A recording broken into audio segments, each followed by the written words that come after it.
Go ahead, the billionaire said with a grin that drew laughter from every corner of the ballroom.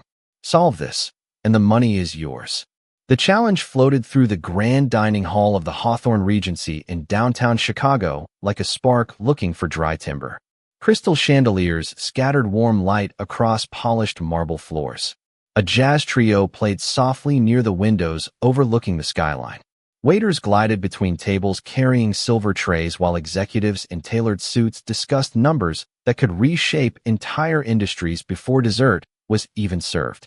At the center of it all stood Ethan Caldwell, a 40-year-old white billionaire whose software empire had transformed artificial intelligence into one of the most profitable businesses in America. Tonight, he wasn't unveiling a new product. He was celebrating another record-breaking acquisition, one valued at nearly $400 million. Investors admired him. Reporters chased him. Rivals feared him. And Ethan enjoyed every second of knowing he was the smartest person in almost every room he entered. Until this one. The evening had already turned into an unexpected spectacle when Ethan projected a complex mathematical optimization problem onto a massive screen beside the stage. According to him, his research division had spent months trying to solve it because the answer could save his company millions of dollars in production costs every year. Around the room sat professors from MIT, Silicon Valley engineers, financial analysts, and consultants whose hourly rates exceeded what many families earned in a month. One after another, they examined the equations. One after another, they quietly admitted they couldn't reach a complete solution. Ethan folded his arms with a satisfied smile, almost enjoying their failure more than his own success. Confidence had always been his favorite currency. Meanwhile, weaving silently through rows of expensive tables was Naomi Brooks, a 25-year-old black waitress finishing another double shift. Her uniform was spotless despite hours on her feet. Her movements were graceful, efficient, nearly invisible. Guests accepted fresh coffee from her without looking into her eyes. Some barely acknowledged she existed. To them, she was simply part of the background, another employee making an elegant evening run smoothly. Naomi never interrupted conversations. She simply observed. She noticed the confidence inside the room, the carefully rehearsed laughter, the subtle competition hidden beneath polished smiles. Years of working in luxury restaurants had taught her something few executives ever realized. The people carrying the trays usually heard everything. Ethan scanned the audience one final time before his gaze unexpectedly landed on Naomi as she paused beside a nearby table to refill a glass of sparkling water. A playful grin spread across his face, followed by scattered chuckles from guests who sensed entertainment approaching. "What about you?" he called loudly enough for the ballroom to hear. "You've been listening all night." Heads turned almost in perfect synchronization. Naomi slowly looked up, surprised that every eye in the room had suddenly found her. Ethan held up the printed equation between two fingers. "Come on," he said. "Solve this for millions." Laughter rolled gently through the ballroom. Some smiled politely. Others exchanged amused glances, certain the moment would last only seconds before everyone returned to dinner. Naomi remained perfectly still. She neither smiled nor looked embarrassed. She simply studied the page from across the room, her calm expression unchanged. And for reasons no one there could explain, the laughter began to fade long before she had spoken a single word. Naomi accepted the printed page with both hands as though it were nothing more than another dinner menu. Yet the silence surrounding her carried far more weight than the paper itself. Hundreds of eyes followed every movement she made. The ballroom that had been filled with easy conversation only moments before now echoed with the gentle clink of silverware and the distant melody of the jazz trio, still performing as though nothing extraordinary was happening. Ethan Caldwell leaned comfortably against the edge of the stage, convinced he had created one final piece of entertainment for his distinguished guests. Before dessert arrived, he expected hesitation. He expected confusion. Most of all, he expected everyone to remember who controlled the room. Naomi lowered her eyes to the equations. She did not rush. She did not react to the smiles around her. Instead, she quietly traced a single line across the page with her fingertip, reading every symbol with remarkable focus. A few guests exchanged amused glances. One investor whispered that she was probably trying to understand what the letters represented. Another softly suggested that someone should rescue her from the embarrassment before the moment became uncomfortable. Their comments never reached Naomi because her attention had settled somewhere else entirely. She was no longer standing inside one of Chicago's finest hotels. At least not in her mind. She remembered evenings years earlier when she sat inside the public library long after sunset, filling worn notebooks with equations while tutoring high school students to pay tuition. She remembered professors who insisted that every difficult problem usually hid one incorrect assumption that everyone else accepted without question. They had taught her never to chase complicated answers before questioning simple premises. Those lessons had stayed with her long after life forced her to leave graduate school and work wherever steady income could be found. Back in the ballroom, Naomi slowly lifted her eyes toward the enormous screen displaying the same problem. Her expression remained calm, but something subtle had changed. Instead of studying the mathematics, she was studying the logic behind it. Ethan noticed the shift. His smile faded just enough for those closest to him to recognize it. He had watched brilliant engineers struggle with that equation for months. None of them had looked at it quite the way this quiet waitress was looking now. Naomi reached for a pen resting beside a guest's notebook after receiving a polite nod of permission.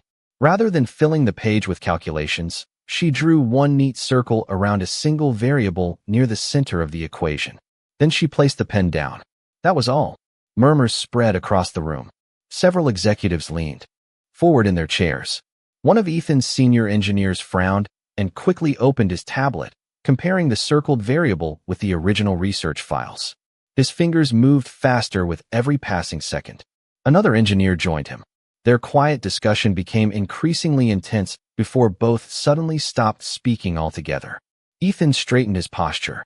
For the first time that evening, confidence gave way to curiosity. Naomi looked toward him with the same respectful composure she had shown every guest throughout the night. Her voice was gentle, steady, and unmistakably certain. "The equation is not impossible," she said. "It is simply asking the wrong question.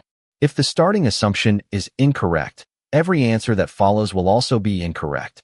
The ballroom became so quiet that even the soft piano notes drifting across the room suddenly felt louder than anyone's breathing.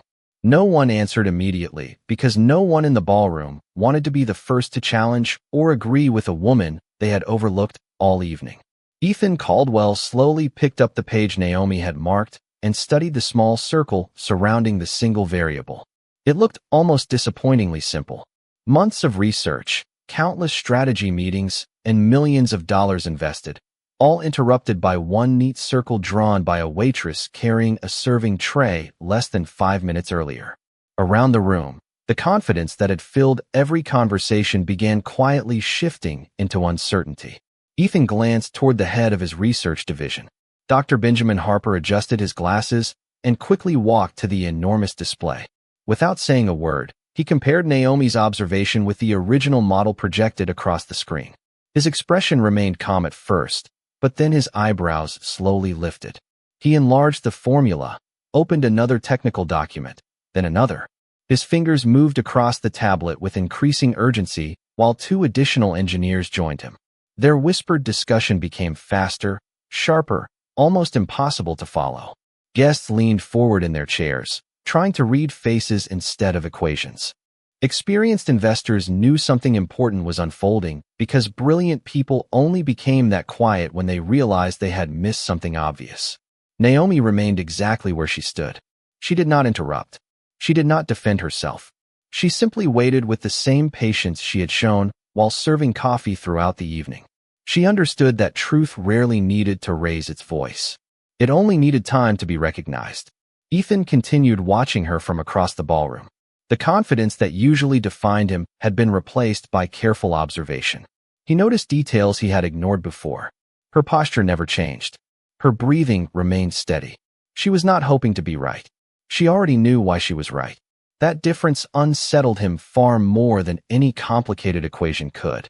Finally, Dr. Harper stepped away from the screen and looked directly at Ethan. His voice was measured, almost reluctant. "She is correct." The 4 words landed with more force than applause ever could. Conversations stopped completely. Even the musicians near the windows lowered the volume of their performance as guests instinctively turned toward the stage. Harper continued speaking. The optimization model assumes a fixed constraint that should have been dynamic from the beginning. Every solution we tested inherited the same flawed assumption. That is why every simulation eventually failed. Another engineer nodded immediately. A financial analyst reviewed the corrected model on his laptop before quietly adding, "If we rebuild the algorithm from her observation, the projected savings could actually exceed our original estimate." Ethan looked back at Naomi, searching for any sign of triumph. There was none. She simply offered a polite smile, as though helping someone understand a problem was the most ordinary thing in the world. The silence inside the Hawthorne Regency no longer belonged to disbelief. It belonged to respect, slowly replacing assumption. People who had never bothered learning Naomi's name only minutes earlier were now wondering how someone serving dinner had seen what internationally recognized experts had overlooked. And for the first time that evening, the most powerful man in the room realized that intelligence did not always arrive wearing an expensive suit. Sometimes it quietly carried a tray through a crowded ballroom, while everyone else looked the other way.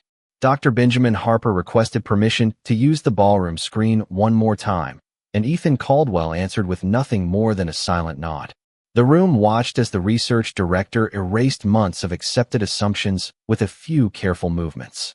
Every chart, every projection, every expensive report suddenly looked different when viewed through the correction Naomi had identified. Guests who had spent their careers believing expertise always came wrapped in prestigious titles now witnessed something far more unsettling. They were watching certainty collapse without a single raised voice. Harper rebuilt the model step by step, explaining each adjustment with the calm precision of someone determined to prove the result instead of defend his pride. Every calculation pointed to the same conclusion. The revised framework stabilized the algorithm almost immediately. Processing times improved. Resource waste dropped. Long-term projections climbed beyond the original expectations that had justified the acquisition in the first place. Several executives exchanged astonished looks while investors quietly reopened financial forecasts on their tablets. One whispered that the correction alone could reshape the company's next 5 years. Another admitted he had never considered questioning the original assumption because every respected consultant had accepted it from the beginning. Naomi listened without interrupting. She had no interest in becoming the center of attention. Her shift was still unfinished. A coffee cup remained on one table waiting to be cleared. Dessert plates still needed to be collected. The ordinary responsibilities of her evening had not disappeared simply because the room suddenly viewed her differently. She gently picked up an empty glass from a nearby table, almost as though nothing extraordinary had happened. That simple gesture surprised Ethan more than anything else. Most people would have celebrated. Others might have demanded recognition. Naomi quietly returned to serving guests because dignity, to her, had never depended on applause. Ethan walked down from the stage at an unhurried pace. For perhaps the first time in years, he approached someone without the confidence of having all the answers. He stopped beside Naomi before she reached the next table. His voice remained respectful, almost careful. "Where did you learn to see problems like that?" Naomi looked toward him with the same calm expression she had carried throughout the evening. "My professors taught me that complicated solutions often hide behind simple mistakes," she replied. "If everyone starts from the same assumption, very few people remember to ask whether that assumption is true." Ethan absorbed every word. They sounded remarkably obvious now, yet no one in his organization had spoken them during months of research. Around them, conversations resumed, but the tone had completely changed. Guests were no longer discussing quarterly earnings or market expansion. They were discussing curiosity, humility, and the unexpected lesson unfolding before their eyes. One investor quietly remarked that intelligence was impossible to measure by appearance alone. Another admitted he had never bothered learning the names of the hospitality staff despite attending events like this for decades. The realization spread through the ballroom with surprising speed. Earlier that evening, Naomi Brooks had been nearly invisible among polished silver trays and white tablecloths. Now people recognized something they had overlooked from the moment she entered the room. They had mistaken her uniform for the limit of her ability. The equation had revealed far more than a mathematical error. It had exposed how easily assumptions could shape not only numbers, but the way human beings judged one another before a single conversation had even begun. The evening should have returned to normal, yet no one seemed interested in the gourmet dinner anymore. Conversations drifted away from acquisitions, stock prices, and expansion plans, settling instead on the young woman quietly collecting empty plates with the same professionalism she had shown since the banquet began. Every few seconds another guest glanced toward Naomi Brooks, trying to reconcile the image in front of them with the extraordinary insight that had just reshaped a multi-million-dollar problem.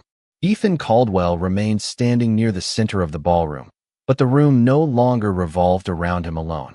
For perhaps the first time in years, he realized that influence could shift without anyone raising a voice. Dr. Benjamin Harper approached Ethan carrying a tablet filled with fresh simulations. His expression was calm, yet unmistakably energized. "We ran the revised model 3 different ways," he said. "Every scenario confirms the same outcome. Her correction improves efficiency beyond our highest projection. We spent months refining the wrong framework." Ethan studied the graphs in silence. Numbers had always been the language he trusted most, and every number pointed toward the same conclusion. Naomi had not stumbled onto a lucky guess. She had identified a fundamental flaw that experienced specialists had accepted without question. Across the ballroom, several investors quietly gathered around Harper's display, reviewing the updated projections with growing amazement. One executive shook his head and admitted that his own team would have continued chasing solutions for another year without ever questioning the original premise. Another investor smiled thoughtfully and said that the most expensive mistake in business was often believing the smartest person had already spoken. Those words lingered in Ethan's mind. He watched Naomi thank an elderly couple after refilling their coffee, her attention focused entirely on making sure every guest felt welcome. She did not seek recognition. She did not insert herself into the technical discussions now unfolding around the room. She simply continued doing her job with quiet excellence. That choice impressed Ethan even more than her mathematical insight. Talent attracted attention. Character determined what someone did after receiving it. Ethan walked toward the event manager and asked a simple question. "How long has she worked here?" The manager smiled with quiet pride. "Almost 3 years. She is always the first to volunteer when someone needs help. She trains new employees, covers extra shifts, and never complains. Everyone here knows she is exceptional, although I do not think any of us realized just how exceptional." Ethan looked back toward Naomi once more. He suddenly wondered how many remarkable people he had overlooked throughout his career simply because he had been too busy noticing titles instead of individuals. Success had taught him to evaluate resumes, portfolios, and credentials. Tonight had exposed the limits of that habit. Before another thought could interrupt him, Ethan made a decision that surprised even himself. He stepped onto the stage once again and gently tapped a spoon against his glass. The soft ringing echoed through the ballroom until every conversation faded into silence. This time there was no confident grin and no theatrical challenge waiting for the audience. There was only a man who had begun the evening believing he understood what brilliance looked like and who was finally prepared to admit that he had been measuring it all wrong. The final note of the glass faded into complete silence as every face turned toward Ethan Caldwell once again. But this time the atmosphere felt entirely different. Earlier that evening, the room had expected another display of confidence. Now it sensed something far more unusual. Ethan rested both hands lightly on the podium and allowed several quiet seconds to pass before speaking. "I built my career believing that talent always leaves obvious clues," he said slowly. "Tonight I learned that sometimes the greatest mistake is assuming you already know where brilliance can be found." No one interrupted. There was nothing to add. The evidence was still glowing across the enormous screen behind him, where the corrected model continued producing results his own research division had failed to reach for months. Ethan looked toward Naomi Brooks, who had respectfully stopped near the back of the ballroom, still holding the tray she had been carrying before the evening took its unexpected turn. "Naomi," he said, "would you please join me up here?" Every guest turned to watch her. She hesitated for only a moment before carefully placing the tray on a nearby service station. Her measured steps across the marble floor reflected the same quiet confidence she had shown from the beginning. There was no dramatic smile, no attempt to enjoy the spotlight. She simply walked toward the stage as though responding to any other request made during her shift. When she reached Ethan, he stepped aside instead of standing in front of her. The gesture did not go unnoticed. The most influential person in the room had chosen to share the center of attention rather than control it. Ethan faced the audience once more. Many of us assumed that expertise would only come from the people seated at these tables, he admitted. We were wrong. Tonight, the most valuable idea came from someone we failed to notice. Several guests nodded quietly. Others lowered their eyes, reflecting on how easily they had overlooked Naomi only an hour earlier. Ethan continued speaking with a sincerity that surprised even those who knew him well. Success can make us confident. Too much confidence can make us blind. I never intended to embarrass anyone tonight, but I now recognize that I allowed assumptions to guide my judgment before I knew the person standing in front of me. The ballroom remained completely still. There was no applause because the moment demanded reflection instead of celebration. Ethan then turned toward Naomi. Would you tell us how you recognized the errors so quickly? Naomi accepted the microphone with calm composure. I did not begin by searching for the answer, she said. I began by questioning the question. Mathematics rewards curiosity more than confidence. If everyone accepts the same starting point, someone eventually needs to ask whether that starting point deserves to be trusted. Her words settled gently across the room, yet they carried remarkable weight. Dr. Benjamin Harper smiled with genuine admiration. Several engineers quietly recorded her explanation in their notebooks. Investors who had arrived expecting to discuss profits found themselves writing down a lesson about humility instead. In that moment, the ballroom was no longer divided between executives and staff, speakers and listeners, wealth and ordinary work. It had become a room filled with people confronting the same realization. Intelligence could never be measured by a job title, a tailored suit, or the side of the table where someone happened to stand. Sometimes the person with the clearest vision was the one everyone else had forgotten to see. The applause gradually faded, yet its meaning lingered in the ballroom long after the sound disappeared. Naomi Brooks stood quietly beside the stage, almost uncomfortable being the focus of so much attention. She had spent years learning that recognition was unpredictable, but responsibility was constant. Tonight had not changed who she was. It had only changed what everyone else could finally see. Ethan Caldwell looked across the audience before turning back toward Naomi. There was one question that continued echoing in his mind. If you never stopped learning, he asked, why have you never returned to the field? Naomi answered without hesitation. Because sometimes the right decision for your family is not the easiest decision for your career. My mother needed full-time care for several years. My younger brother deserved the chance to finish school without worrying about rent. I promised myself I would continue studying whenever I found the time, even if no one ever noticed. Her voice remained steady, carrying neither regret nor self-pity. She spoke as someone who had accepted every difficult chapter without allowing it to define her future. Several guests exchanged thoughtful glances.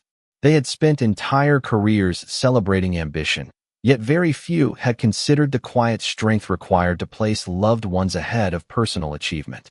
Dr. Benjamin Harper stepped closer, curiosity replacing surprise. Did you continue reading current research? He asked. Naomi nodded. Every week. Most universities publish papers online. Libraries provide access to journals. Knowledge belongs to anyone willing to keep searching for it. Harper smiled with genuine admiration. That explains your approach. You were not relying on memory. You were still growing. Naomi offered a small smile. Learning should never have an expiration date. Those words settled over the room with remarkable simplicity. Investors who measured success through quarterly reports suddenly found themselves reflecting on something impossible to calculate. Character, discipline, quiet persistence. Ethan slowly walked toward the large screen where the corrected equation remained displayed. We invested millions trying to improve this model, he said. The breakthrough came from someone who kept studying after long work shifts because she refused to let difficult circumstances decide who she could become. No one argued. No one even whispered. The truth required no explanation. One senior executive stood and began applauding once again. This time another executive joined him, followed by an engineer, then an investor, until nearly every person in the ballroom was on their feet. The standing ovation felt different from the first. It was no longer celebrating a brilliant mathematical observation. It honored resilience, humility, and the determination to keep developing extraordinary ability without expecting recognition. Naomi looked across the room, visibly humbled by the response. She placed one hand gently over her heart before giving a grateful nod. "Thank you," she said softly. "I hope tonight reminds all of us to stay curious. The person with the best idea may not be the loudest voice, the highest title, or the most familiar face. Sometimes they are simply waiting for someone to believe they deserve to be heard." As silence returned once more, the guests understood that the evening had evolved into something far greater than a celebration of business success. It had become a reminder that opportunity often hides behind ordinary moments, and that genuine wisdom begins the instant people choose to see one another without the limits of assumption. As the standing ovation slowly came to an end, Ethan Caldwell remained silent for several thoughtful seconds before stepping toward Naomi Brooks once again.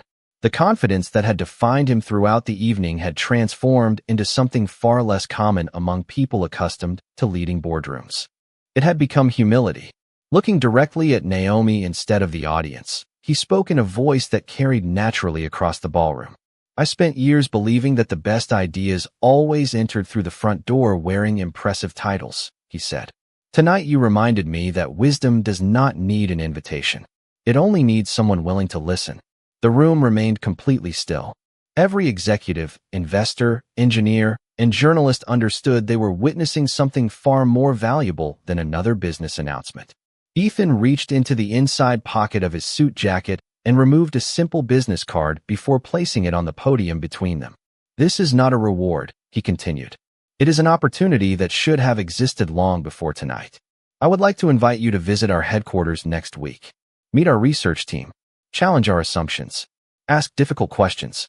Whether you decide to work with us or not will be entirely your choice." A quiet murmur spread through the audience. The invitation itself was remarkable, but what surprised everyone even more was the freedom attached to it.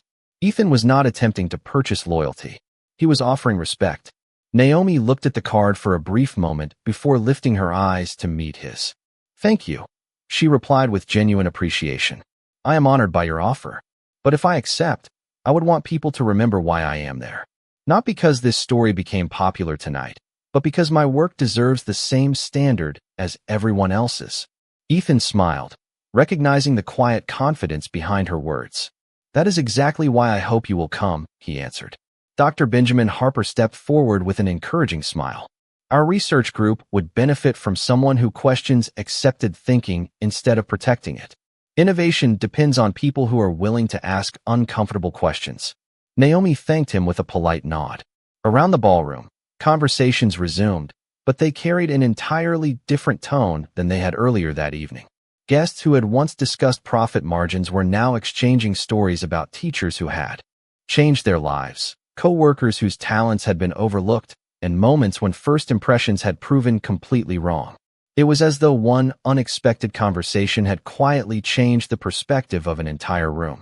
Near the back of the ballroom, several members of the hotel staff watched with quiet pride. They had always known Naomi as the co-worker who stayed late to help others finish difficult shifts, who shared study notes during lunch breaks, and who treated every guest with kindness regardless of how she was treated in return. Tonight, the rest of the room was finally seeing the same person they had known all along. Naomi carefully picked up the business card, not with excitement, but with thoughtful consideration. She slipped it into her apron pocket beside a small notebook she carried every day, the same notebook filled with equations, observations, and ideas written during coffee breaks and train rides home. The gesture was almost invisible, yet it carried its own quiet symbolism. The invitation represented a possible future, but the notebook represented years of determination that had already shaped who she had become. As the lights reflected across the windows overlooking the Chicago skyline, it became clear that the greatest discovery made that evening was never hidden inside a mathematical equation. It had been hidden inside the assumptions people carried about one another, and those assumptions would never look quite the same again.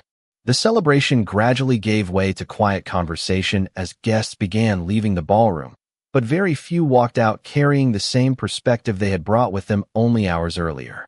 Outside, The lights of Chicago reflected across the river, reminding everyone that even the brightest skyline was built one window at a time. Inside the Hawthorne Regency, hotel employees calmly resumed their routines, folding linens, clearing tables, and preparing the ballroom for another event the following morning. Naomi Brooks quietly joined them without hesitation. She removed the final dessert plates, thanked her co-workers for their help, and finished every remaining task before even thinking about going home. Several members of the staff smiled as they passed her, proud but unsurprised. They had always known the woman behind the uniform. The rest of the world had simply caught up. As the evening came to a close, Ethan Caldwell remained standing near the ballroom entrance, shaking hands with departing guests.